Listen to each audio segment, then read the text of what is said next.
You're tuning into the Active Mom Podcast with physical therapist Dr. Carrie Pagliano, a real mom's guide to all things postpartum return to workouts after baby. If you're a postpartum mom, coach, trainer, or physical therapist looking for answers on how to get back to running, CrossFit, yoga, Pilates, HIIT, you name it, without the fear of pelvic floor issues or doing something wrong, this is the podcast for you. Let's start the show.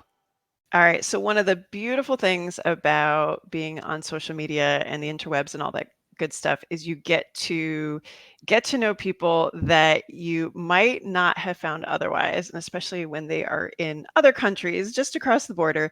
Our next guest, Teresa Waser, she is a physio in Alberta, but also a mom that came to CrossFit after having a couple of kids, has really navigated her own kind of postpartum experience and shared that not only with the education offerings that she provides to professionals, but what she shares online. She's a mom of an 11-year-old and twin boys who are how old? Wait, how old? So I have 3 girls, and That's my right.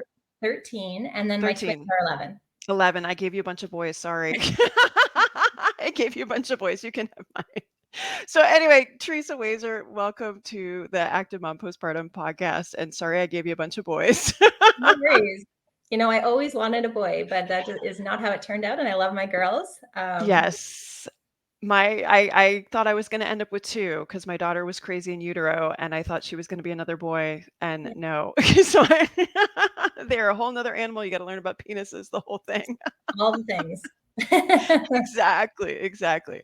All right. So we are fellow moms that came to CrossFit after having kids. And you probably remember as a physio what it was like kind of in the before times when CrossFit kind of put out that video and they're like, hey, it's okay to pee when you lift and do double unders. And there was this whole like physios hate CrossFit kind of scenario. Do you remember back in that time and kind of what you were thinking, not having set foot in a box or anything like that?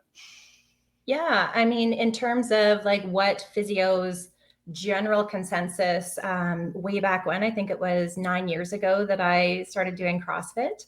I remember going to a course at a university and I was the only physio there that had any exposure to CrossFit. And Yeah. we're all sitting in the coffee room during a break, and someone brought up CrossFit, and it was all these snickers and sneers and like, oh, it'd be great if you have a CrossFit box in your town, because then you get all the clients Right. in there. And I am a CrossFitter. It's kind of like, you feel your heart rate start to pick up and you start, Yeah. a little bit like, no, it's not like that. And, fortunately we have had, research that has come out showing injury incidence rates not being higher than any other of these sports, like weightlifting, Right. running, these sort of things. And so, I think that we've done a really good job in the past decade of helping to bust some of the myths and helping to promote strength and conditioning and promote sports like CrossFit. Yep. But there's still room to come, and particularly in the pelvic health world. Yes. I when you look back, it's so funny because it wasn't that long ago. Like I think that video came out, maybe it was like 2013 or something like that. And I remember using it in presentations, but at the time wasn't doing CrossFit myself. I started 7 years ago, so I'm a couple years behind you. And just remember standing there and being like, it's not okay to do this. But I also remember thinking to myself at the time that I didn't have that many tools to be able to offer them otherwise. One, because I didn't understand what they were doing and I was making judgments. And then 2, like we didn't have, like we weren't addressing impact. We weren't addressing lifting. Like it's so funny now to see all the physios kind of wrap their arms around CrossFit and strength and conditioning and load and all that kind of stuff, because that's where the research has gone. But it was a different world 10 years ago.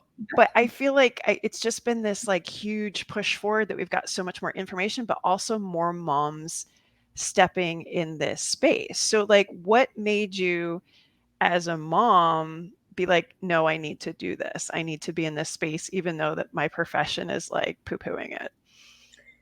Really, I suppose for me, Carrie, it was personal experience. Yeah. I saw what it meant to me and what it felt like to me to be able to lift heavy things and to feel strong and powerful in my body. And that was particularly important for me because I had a significant diastasis following the birth of my twins. And I was actually able to become much stronger, much fitter, despite having the significant diastasis, with the use of CrossFit. Yeah. Plus the community. Yep. There's just so many different elements that were personally important to me. And then I think from there, I went on, I started coaching CrossFit, in particularly in the older adult population, also using, really CrossFit, Yep. but just getting people moving, getting them loading. And it's truly this biopsychosocial intervention where, yes, we see these physical changes that occur in terms of what our body is able to do, but also these emotional and psychological journeys that I was Right. witnessing, right? So you take someone who has, been through cancer and has come out the other side and they're very deconditioned, they're very weak, and to get them doing something like flipping a tire, Right. getting them to do things that they never thought they could ever do, let alone post-cancer journey. And, in the space of postpartum, the same thing can be true. It sounds like for both of us, Yep. we've done things in our postpartum bodies that we never did before because we didn't Right. plan for that. So I think really having personal experience of what it meant to me and Yep. being able to bear witness to all of these people across the lifespan have life-changing journeys through the modality of CrossFit, or, it doesn't have to be CrossFit, but Right.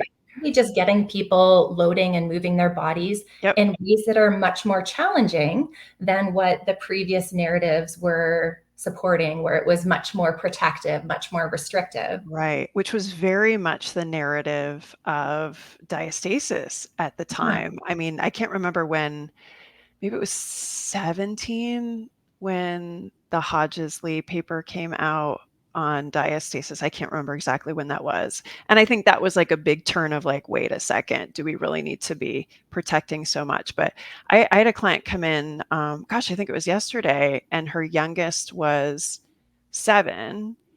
And this whole time, she had been holding on to all of that stuff that was Mhm. very kind of relevant when we were having kids. And I said, I need to make a point here is that you did not have that information Yeah. about, like, she was still rolling to the side and sitting up and getting out of bed that way because she thought she was protecting what, of Yeah. course, wasn't a diastasis anyway, Mhm. and just not great coordination of her abs. And, but I was like, you held on to information that was given to you at the time, and we've had a big evolution since then.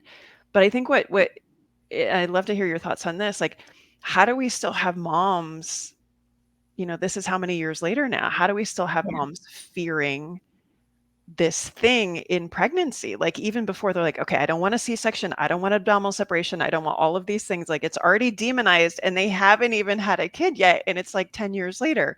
Where is this coming from? Like, why haven't we been able to stop this? Well, I think, change is slow, right? And if we really think about how long has it been since we have been trying to push a change in narrative around Yeah. diastasis, around pelvic organ prolapse, around athletic incontinence, it hasn't been super, super long that we've been seeing, at least in social media, that the narratives have been changing. Now, there has been research out for longer, but there's always that lag time Yes. between when we have the research and when we start to truly disseminate it. And I think that the other thing that's really, really hard is that, we have people that are very well intentioned, but that have pre existing beliefs and biases that this is counter to. Yes. And so, we have all kinds of things that are in the mix. Identifying with a certain belief system, how do we show up into clinic with a different tune, right? Yes. When for some of us, for many, many years, we have been very protective and restrictive. And we told our clients, don't do this. Let's just, for diastasis as an example, Right. let's make sure that we avoid any type of coning. Coning is bad. Yes. You know, teaching them to roll to the side to get up. If they were coning just with getting out of bed, we perpetuated these messages, and we Yep. did so with the best intention. Yep. It's what we understood and what we believed at the time. Getting people to really have to think about their TA, their pelvic floor, instead of just getting them moving. Yeah. So I think that part of it is as a profession, and this is true both for fitness professionals and for physios and other clinicians, it's hard when we have really bought into a belief system to have to make those changes in what we've done and said and strongly believed, in particular when it has helped certain people. Yep. So that's part of it. Part of it is that we still see rampant messaging out there in the interwebs, where they're still having folks that are, saying to avoid coning, and that there's these do's and don'ts. And, there still is fear mongering out there.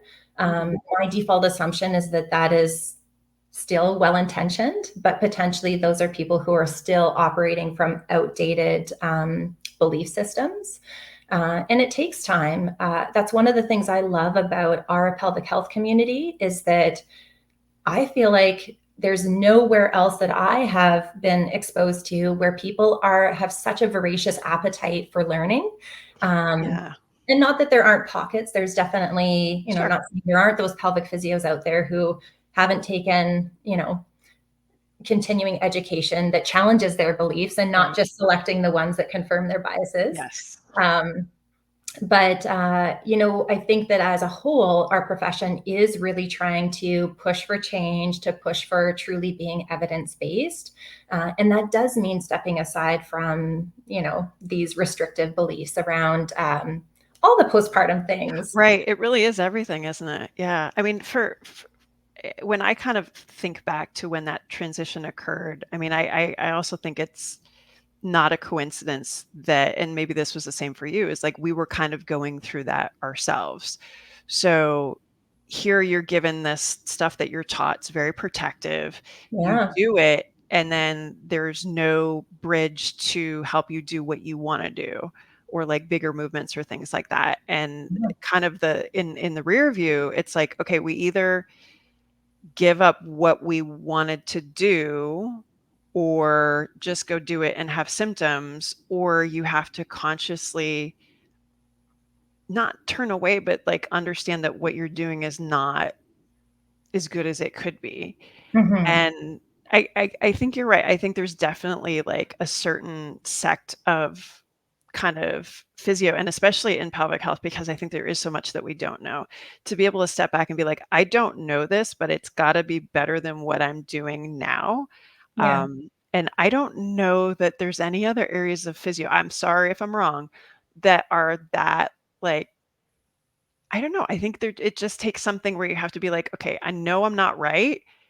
And I Yeah. know there's gotta be something better, and I'm gonna figure that out. Like, did you have a moment like, did that occur to you in that way? Or is it just something where you're just like, "All right, I'm just gonna keep going. I'm gonna keep learning. I'm gonna figure this out." Like, what was it for you?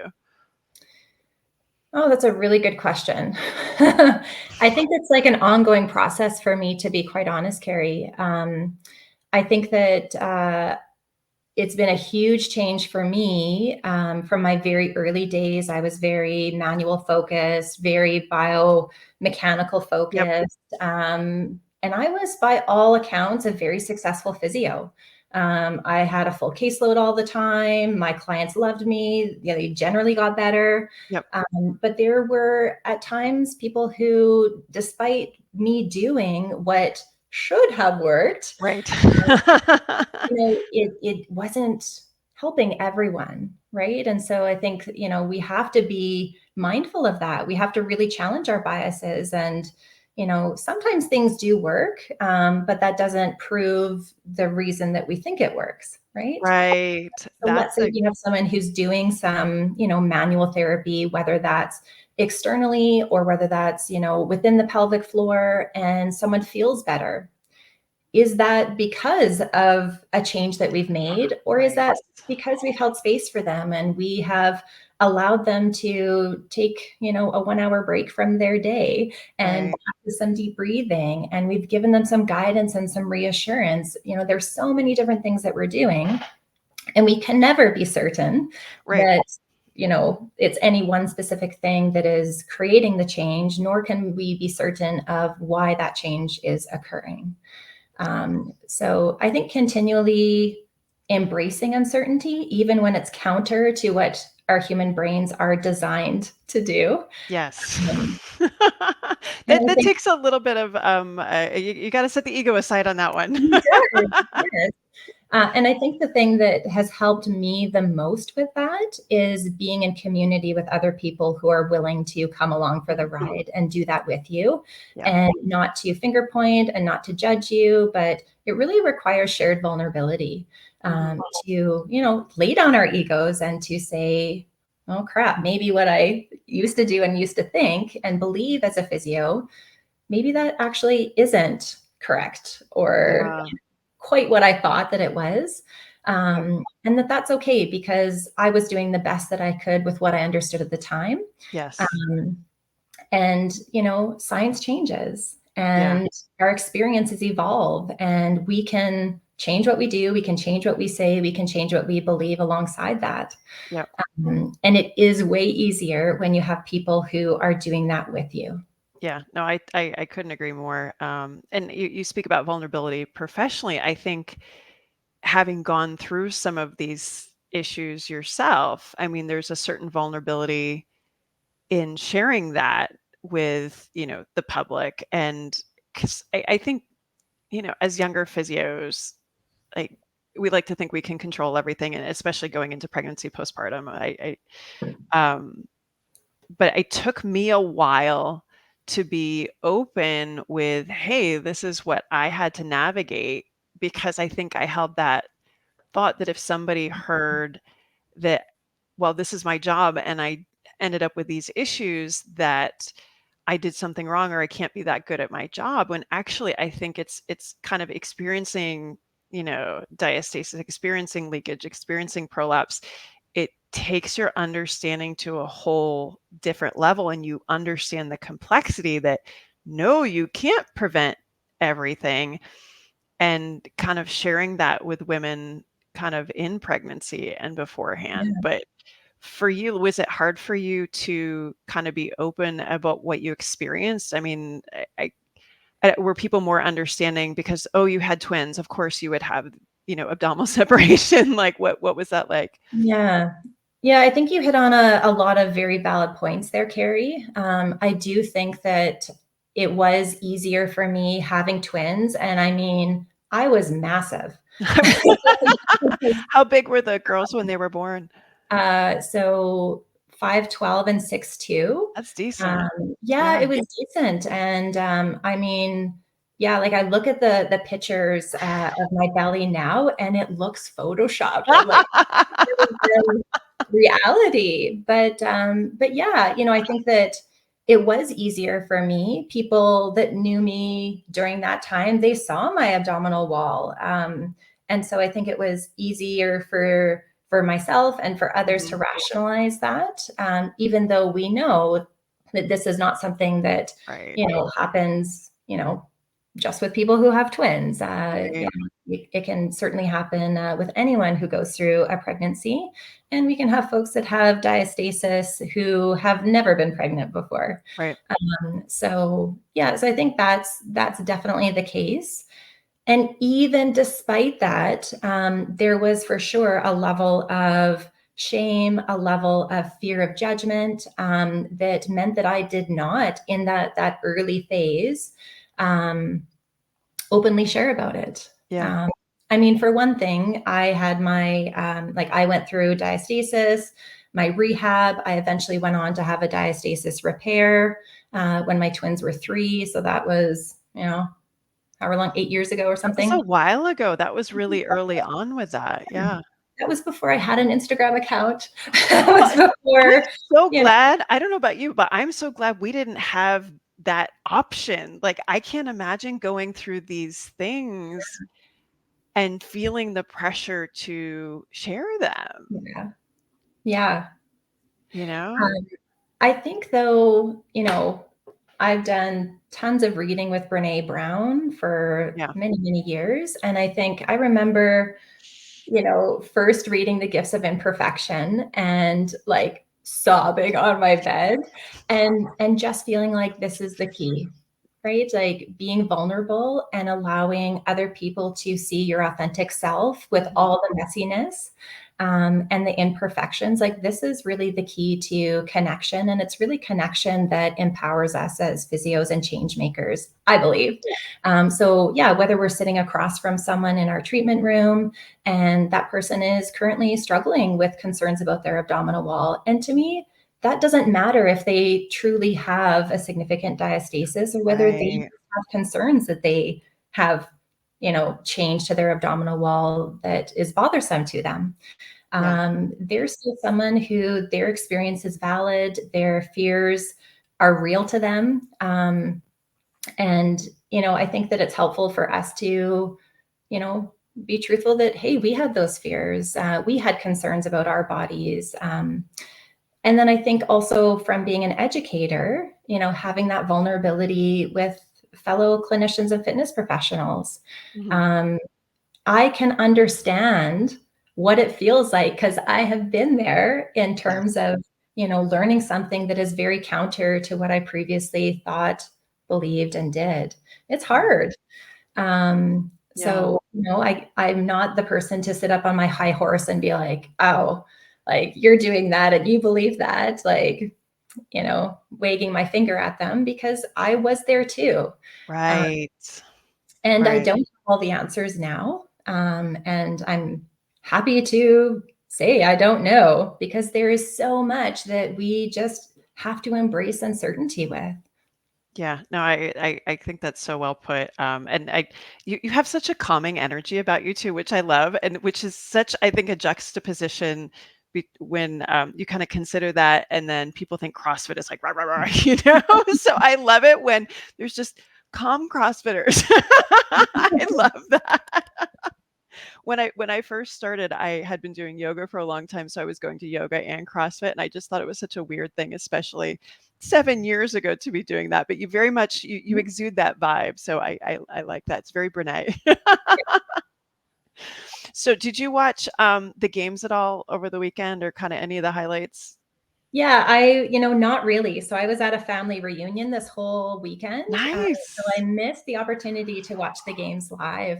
I Uh, I picked but up on a couple of things, and had a lot more friends there this year, and just, yeah. Christina Prevett did a really nice job highlighting a lot of the moms that were Mhm. there, and it just I th I don't know if I just wasn't aware of it before, or there's so many more of them now. Um, it's so interesting, and I think it was the 3rd place winner was a mom, in the regular, age group, and it again, like, I feel like it's coming with that wave of we're seeing more moms, especially in running, in sports, just being out about, "I have kids, I am training, I am trying to hit this capacity." Um, what's kind of been your sense of what you're watching in the CrossFit space, now that we're getting, I mean, Annie was super vocal about her experience. Tia's just come back, not been as vocal, but very much now she's got her pregnancy and postpartum programs and things like that. Like what's been your kind of side view commentary on kind of where this is going in that arena? I freaking love it. Again, like I think that we can have our evidence, but I think the biggest movers are stories, Yeah. right? Seeing examples, seeing real life stuff, where we see these incredible humans who have physical and mental prowess that is just like on another level. Yes. And to watch them go through pregnancy and to watch them return to this level. Yes. This is a level that, just a little aside here, like when we're talking about CrossFit for 98% of humans, it does not look like that. No, nor will it ever. Only in our dreams. But,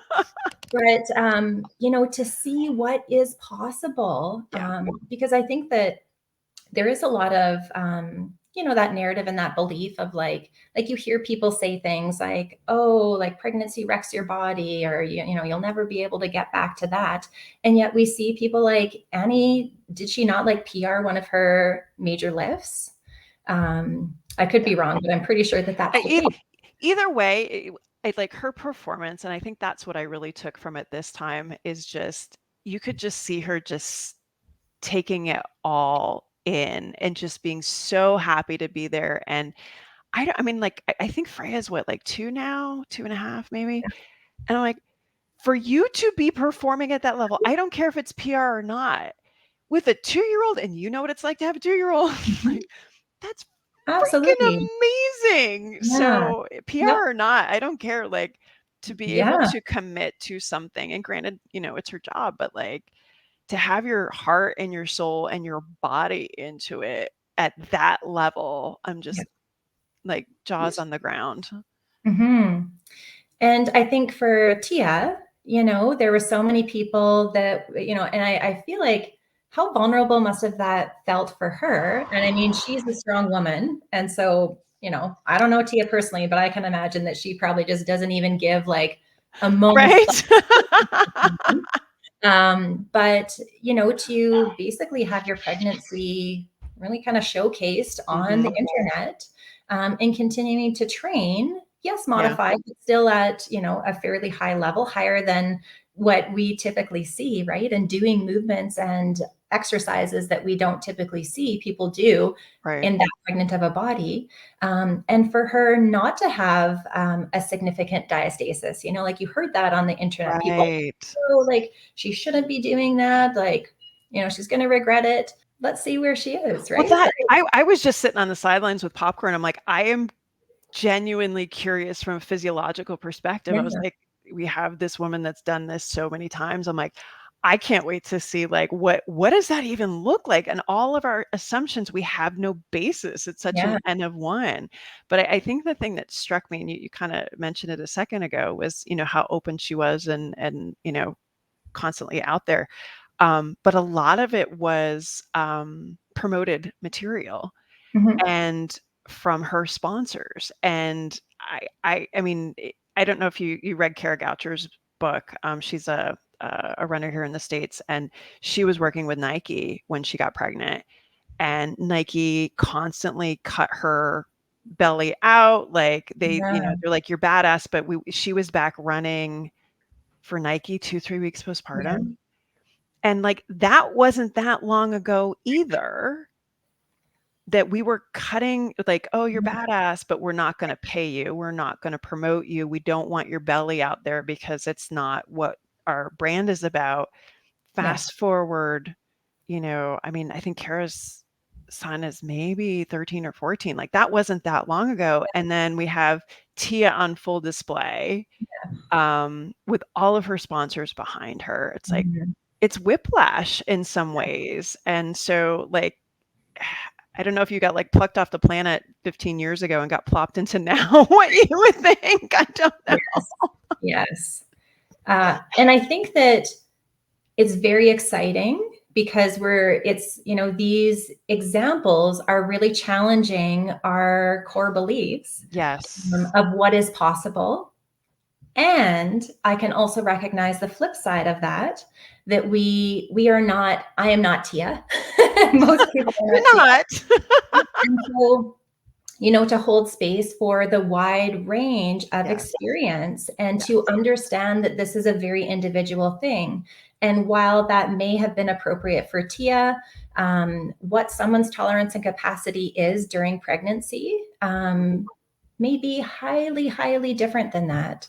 Yeah. And so we want to look at examples like that and be inspired by what's possible, but also remember that we need to really individualize this to the human in front of us, or the human we are, if we're talking about our own personal experience. And I think that, yes, let's be inspired, but let's also, honor our now and honor our bodies and our, wider lens of our life. Maybe we have that baby or that kiddo that is just super easy, sleeps through the night. We had that birth experience that was, really kind of the unicorn birth. Right. Our recovery has been smooth sailing. And yeah, we truly do feel ready to hit the ground running. That is not everyone's experience. Yeah. And so, yes, that person, it may be appropriate based on their current life situation, their current ability to recover from the exercise input that they are providing to their body, and their current exercise tolerance and capacity. Yes, they might be ready to jump right back into CrossFit, but it may also be equally true that that is highly inappropriate for another individual who may be having an entirely different set of circumstances or birth experience or postpartum journey. So holding space for all of it, we want those examples to be super inspiring for us, and particularly as clinicians and fitness professionals, to know that, hey, maybe we don't need to restrict everyone as much as we might have thought. Right. But Yeah. also not weaponizing that to be Yes. like, "Oh, well, this is what you should do," or "Look at this person," like, Right. right? And I think that, it's probably not the clinicians or fitness professionals that would ever do that, but us ourselves, right? That's an amazing point. Comparison. It is, it's an opportunity instead to put aside the comparison and then Yeah. appreciate the broad expanse that really is that pregnancy and postpartum experience, that we've been programmed that it has to be one way, and it could not be further from the truth. Yeah. Yes. All right, we're gonna change gears here. Horses. I think I was like, 'cause I had followed you for so long about CrossFit, and then all of a sudden I'm like, "Wait a second, talk to me about horses." Yeah, what is Do going on you here? have a history? Like, did you ride when you were a kid? Yeah, so growing up, I grew up out of town. We had a bunch of horses. I was very fortunate to be able to have a horse from being born on our farm, imprinting her, raising her, training her. I am not an expert, do not get me wrong. But yeah, being able to ride, I did a lot of trail riding. I did gymkhana, which is kind of like barrel racing, but also pole Oh, bending cool. and keyhole. So it's basically like a speed event on horseback. So I did that growing up. And then when I moved away to go to college, that was kind of the end to my horse life. And then I returned to horses after I graduated from physio school, and got an off the track thoroughbred, and, did some low level dressage stuff Yeah. with him. And then I had another hiatus from horses. After my eldest was born, we knew that we wanted to grow our family, and we knew that time and finances just weren't going to allow for me to continue to have a horse. And so we sold our horse, and it was a good thing, because then I found out I was expecting twins, and I definitely did not have the time or finances to support having a horse. Um, and so, it's kind of been, I think, probably, well, my twins started doing some riding initially when they were 5, but really got into it about 2 years ago. Oh, that's And awesome. so, yeah, it's been very, very interesting now coming at it from the lens of a mother, right? Yes. And spending so much more time watching equestrians. Ah, You go to horse shows, right? And now I'm right, not the person that's riding. I'm the person that's sitting in the stand watching classes, watching all these different horse and rider right. duos, and just looking at the variability, and then treating equestrians in clinic, sometimes with pelvic health concerns. And Yeah, sometimes there are performance aspects to their riding if they're, a higher level rider. And really kind of applying everything that we already know, right? So if we think about, in our postpartum population, as an example, not that we're only dealing with postpartum equestrians, but what are the things that are problematic for them, right? Like impact activities. Yes, and people don't think of horseback riding as having some impact, but there's very much like a, because we learn a bit in PT school. I think we got like one lecture on hippotherapy, is that, oh, if it's great to learn gait training and get pelvic mobility and that kind of stuff, and that's sort of where it ended. But there's a lot of pelvic movement that's required, and kind of cadence and that kind of stuff as well, that it's not impact like box jumping, but you're also, if you're doing the stuff that you did where you're jumping over objects and barrel racing and that kind of stuff, there's a lot going on there. Absolutely. So we have quick direction change, we have Yeah. impact, we need to have shock absorbance ability, we need to have the entire lower kinetic chain working alongside the lower back, the pelvis. There's a high need for dissociation, so being able to move one area while keeping another area still. And then this is all sitting within this pot of what is going on between our ears in terms of, this can be like a scary thing. Like we are Yeah. constantly having to respond to the horse. And there's, interconnections. The horse influences the rider and vice versa. The environment influences both of them. And yeah, these are like things that we commonly think about in the realm of, let's say postpartum running. But when we think about return to equestrian sport in the postpartum rider, we can apply those same sort of principles to that as well. So let's say you have a client that's a rider, they're trying to get back, they're having leakage or something along those Yeah. lines. Because you have this variable in the horse, Yeah. like, I mean, we generally think of like in a treatment progression, we're going to start with something that's like safer and easier and up to more challenging. Like, what's a baseline? Like, where do you start when you have this variable that may or may not cooperate? Right. Well, I think that that's a fair point that, your body has to respond to the movement of the horse. Mm-hmm. And sometimes that's predictable. And in other horses, it can be less predictable, right? Like if they spook or they, Yeah. are doing certain things. And then the type of riding is highly variable as well, right?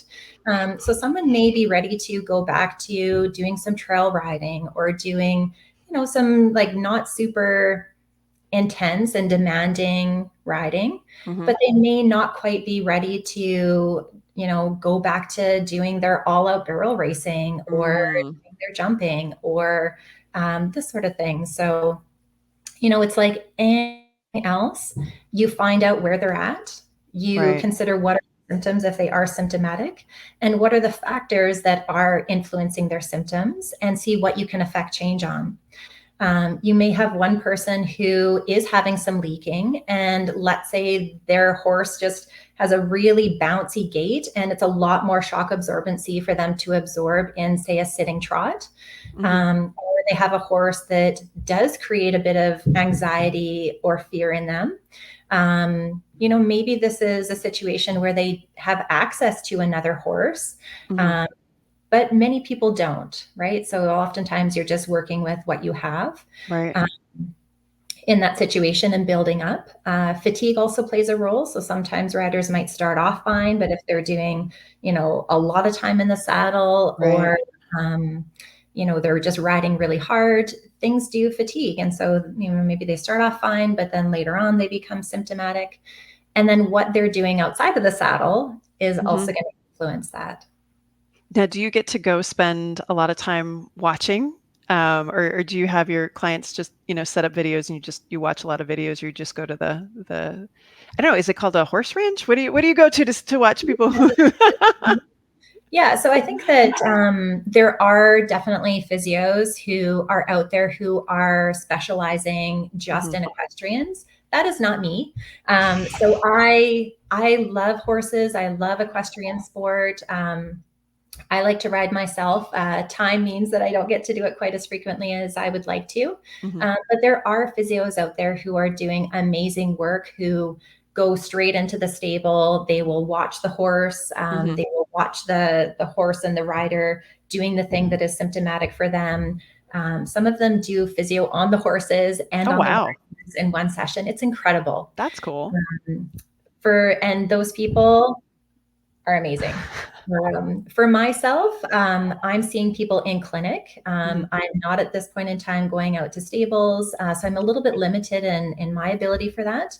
But you can get a lot of information from, looking at videos, even just talking to them, asking them, what is your coach always telling you? Like your riding coach, and just knowing, what are the things that they're having issues with. So, as an example, with leaking, it's usually with certain gaits. It's not with everything. Okay. It might be limited just to like a quick direction change. It might be limited to, a certain time of the month, right? So all those other factors that we're thinking about apply within our equestrian population as well. And we're looking at everything, right? So we're looking at the ability of that lower kinetic chain, their ankles, their knees, their hips, their lower back. We want to look at that pelvic mobility. So just like with our return to running, how we have different things that we're screening for, different things that we're looking at the body's ability to tolerate and to be able to perform without symptoms. We can do the same thing outside of saddle, and then also give them homework of things that they can work on within saddle to, hopefully help them. And then sometimes it is an issue with the pelvic floor, particularly in our earlier postpartum, return to riding equestrians, where maybe we do need to build up some capacity locally with the pelvic floor. And if that's the case, then we need to work on that.